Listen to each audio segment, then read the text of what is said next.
اللہ تعالیٰ نے ہمیں جو دیا ہے وہ آگے بڑھانے کے لیے دیا ہے. ہمیں تو یہی تعلیم فرمائی گئی ہے کہ کل کی فکر مت کرو. رازق اللہ تعالیٰ کی ذات ہے, وہی دے گا. جو مچھلی کو جو ہے وہ اتنے پانی کے نیچے اتنی گہرائی میں ویل مچھلی کو ٹنوں منوں کھانا جو ہے وہ پہنچا سکتا ہے, تو پھر وہ ہر چیز پہ ہی قادر ہے. یہ اس کی نشانیاں ہیں, ہم پہ واضح کر دی گئی ہیں, لیکن ہم اس پہ عمل نہیں کرتے. ہمیں کیا سکھایا گیا, کیا تعلیمات دی گئی ہیں کہ ہمیں کس طرح سے زندگی گزارنی ہے, اس پر ذرا روشنی ڈالیے گا کہ لوگوں کا حق ہے یہ جو ہمارے پاس ہے, یہ ہمارا نہیں ہے, ہم اسے اپنا کیوں سمجھے بیٹھیں. دیکھیں, قرآن کریم نے ہماری ہدایت فرمائی ہے اور رستہ دکھایا ہے. قرآن کہتا ہے کہ علم یعلم بان اللہ یرا, کیا یہ لوگ نہیں جانتے کہ اللہ ان کو دیکھ رہا ہے.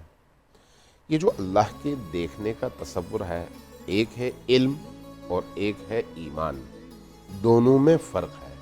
ہماری مشکل یہ ہے کہ ہمیں علم ہے, ہمارا ایمان نہیں ہے. دیکھیں, ہم یہ جانتے ہیں کہ اللہ دیکھ رہا ہے, لیکن اس کے باوجود ہر کام کرتے ہیں, اس کی نگاہوں کے سامنے کرتے ہیں.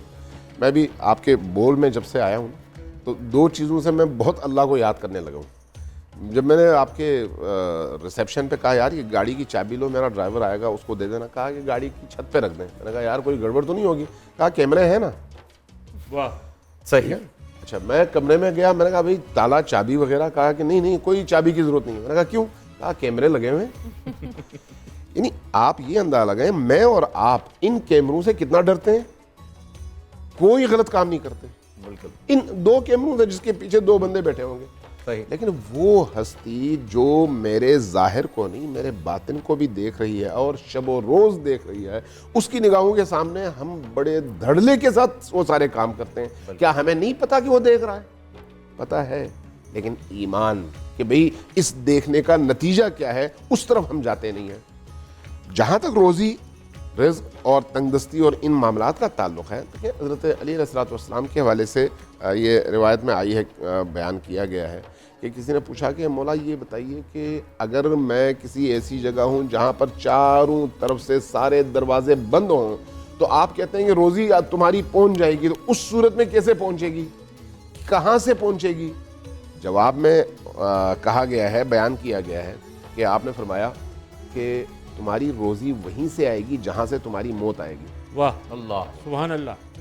اس کا مطلب یہ ہے کہ انسان کو یہ علم ہونا چاہیے کہ اللہ دیکھتا ہے, مدبر الامور ہے, اپنے بندوں کے حساب و کتاب سے واقف ہے. جب وہ پتھر کے اندر موجود کیڑے کو خوراک پہنچاتا ہے جس کا کوئی دروازہ نہیں ہے, آپ نے سائنسی حوالے سے دیکھا ہوگا, بہت سارے پتھر آپ توڑتے ہیں تو اندر سے کیڑے نکل آتے ہیں, ان کے منہ میں پتا ہوتا ہے. اگر وہاں پر وہ خوراک پہنچا سکتا ہے, میں نے ابھی ایک ویڈیو دیکھی اور وہ ویڈیو یعنی انسان کو اللہ کے حوالے سے اس کے ایمان میں اضافہ کرنے کا باعث ہے. ایک چیونٹی پانی میں گر گئی, جب چیونٹی پانی میں گر گئی تو وہ ہاتھ پاؤں مارنے نہیں, ایک پتھر کے اوپر وہ چیونٹی تھی, اس کو چاروں طرف اس کے پانی تھا, وہ کہیں جا نہیں سکتی, وہ پریشان, چونکہ پانی زیادہ آ گیا تھا. اب وہ اس پریشانی میں کافی دیر کھڑی رہی, تو اس اثنا میں اللہ نے ایک درخت کے پتے کو حکم دیا, پتا گرا, اس پانی کے ساتھ بہتے ہوئے آیا, اس پتھر کے ساتھ آ کے پتا رک گیا, ایسے جیسے کوئی کشتی آ کے ساحل پہ لنگر انداز ہو. جب کشتی وہ پتا رک گیا تو یہ چیونٹی اس پتھر سے اتری, پتے کے اوپر بیٹھ گئی, پتے کو پانی نے حرکت دی, لے جا کے کنارے پہ لگا دیا, پتا جا کے وہاں پر رک گیا, چیونٹی آرام سے اتری اور خشکی پہ چڑھ گئی. یہ کون ہے مدبر الامور؟ کیا بات, سبحان, کون یہ کام کر رہا ہے؟ سبحان اللہ. جب ایک چیونٹی کی زندگی کی حفاظت وہ اللہ کر رہا ہے, جب پتھر کے اندر موجود اس کیڑے کی خوراک وہ اللہ پہنچا رہا ہے, تو پھر میں اور آپ تو زندہ لوگ ہیں جن کو اللہ نے شعور سے, ادراک سے, قوت سے, توانائی سے اور صحت سے نوازا ہے. ہمیں کیوں فکر ہونی چاہیے؟ ہمیں وہ رستہ اختیار کرنا چاہیے جس سے وہ راضی ہوتا ہو, اس پر اعتماد کرنا چاہیے کہ وہ رزاق بھی ہے اور مدبر الامور بھی ہے. پھر ہمیں کوئی پریشانی نہیں ہوگی, علامہ صاحب, پھر ہم حرام کی طرف نہیں جائیں گے. کیا یہاں پر یہ کہنا جائز نہیں ہوگا کہ ہمارا ایمان جو ہے وہ چیٹی سے بھی کمزور ہو چلا ہے؟ اس میں تو کوئی شک نہیں, اس سے بھی کمزور ہو چلا ہے کہ ہمیں یقین ہی نہیں ہے. میں نے عرض کیا نا کہ بھئی دو حصے ہیں, ایک ہے علم اور ایک ہے ایمان. آپ کو معلوم ہے کہیں پر اگر دھواں اٹھے نا تو آپ کو پتہ چلتا ہے نیچے آگ ہے, بے شک, ٹھیک ہے, یہ آپ کا علم ہے. جب آپ قریب پہنچتے ہیں تو آپ اس کو دیکھتے ہیں اس آگ کو, یہ آپ کا عین الیقین ہے. جب آپ اس آگ کے قریب جا کے اس کو سینکتے ہیں تو اس آگ کو محسوس کرتے ہیں. یہ یقین کا سب سے اوپر کا درجہ ہے. ہم اللہ کے بارے میں جانتے ہیں, ہم میں کوئی ایسا نہیں ہے جو یہ نہ جانتا ہو کہ اللہ دیکھ رہا ہے, کوئی ایسا نہیں ہے جو یہ نہ جانتا ہو اللہ دینے والا ہے اور دیتا ہے, لیکن اس کے باوجود ہم حرام کی طرف چلے جاتے ہیں. یعنی آپ دیکھیں یہ نبی کریم کی احادیث میں بھی اور اولیاء اللہ کے کلام میں بھی یہ باتیں بہت زیادہ ہیں کہ اللہ نے آپ کی روزی معین کی ہوئی ہے. آپ کا غلط کام اس روزی کا رخ موڑ دیتا ہے. جو کام آپ کو حلال سے, جو روزی آپ کو حلال سے ملنی تھی, آپ کے غلط حرکت کی وجہ سے وہ حرام میں تبدیل ہو جاتی ہے, آپ خسر الدنیا والآخرہ ہو جاتے ہیں. جبکہ آپ اگر حلال کے رستے میں رہیں تو بظاہر مشکل نظر آنے والی چیز بھی کچھ لمحوں میں آسان ہو جاتی ہے, اور اللہ حلال کے رستے سے آپ کو وہی پہنچاتا ہے جو آپ کی روزی میں لکھا گیا ہے. اور حرام کی روزی سے برکت بھی اٹھ جاتی ہے, جب حرام ہے تو پھر تو بات ہی ختم ہو گئی. ہر بری چیز, ہر برائی کی جو جڑ ہے وہ اب میں آپ کو ایک واقعہ سنا دیتا ہوں. وہ واقعی میرے لیے بڑا اہم تھا. میں کسی ملک میں گیا, ایئرپورٹ سے اترا, جہاز سے باہر آیا, ایئرپورٹ میں ٹیکسی ملی, میں نے کہا بھائی میں نے فلان جگہ جانا ہے. تو اس نے جو رقم بتائی وہ بہت کم تھی. کم اس معنی میں کہ ایئرپورٹ سے بہت زیادہ پیسے عام طور پر ڈرائیور لیتے ہیں. تو میں نے کہا ٹھیک ہے مجھے لے کے چلو. میں بیٹھ گیا. میں نے پوچھا یار تم نے عام روٹین کے ٹیکسی ڈرائیوروں سے کم پیسے بتائے, وجہ کیا ہے؟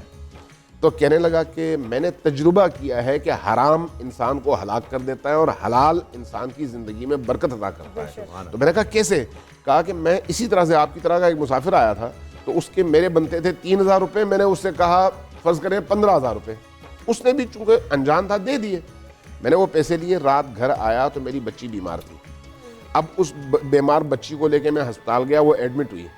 3 دن میں, میری بیوی, بچی سب عذاب میں رہے اس بچی کی بخار اور اس ٹمپریچر کی وجہ سے. خرچہ الگ ہوا, پریشانیاں الگ ہوئیں, اور یہ جو 3 دن کی بیکاری ہے اور مصیبت ہے اس کو ہم نے الگ سے جھیلا. جب واپس آئے بچی ٹھیک ہوئی تو میں نے کیلکولیٹ کیا وہ جو 15,000 میں نے کمائے تھے وہ سارے کے سارے ادھر لگ گئے, اور ساری زحمت بھی اس کے علاوہ. تو میں نے اس وقت سوچا کہ اگر میں اس سے صرف 3,000 ہی لیتا جو میرا حق بنتا تھا تو مجھے نہ اس عذاب سے گزرنا پڑتا, نہ میری یہ بے چینی ہوتی. واہ واہ, بڑی خوبصورت بات علامہ صاحب نے فرما دیا. پرنور سحر اور ذکر خدا, نبیوں کی مدح سرائی. پیغام سنا اے باد صبا, پرکیف صاحب آئی. پوشیدہ ہے ایمان کی راہ اللہ کی کتاب مقدس میں.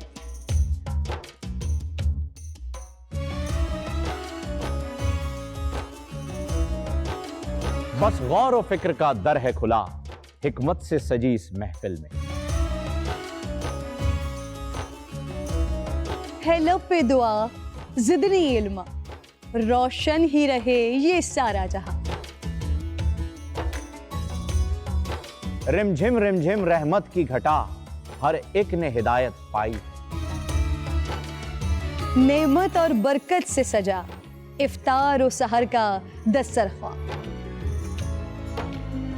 ننھے پھولوں نے مل کے کہا آج روزہ کشائی ہے. رمضان المبارک کی خصوصی نشریات رمضان میں بول.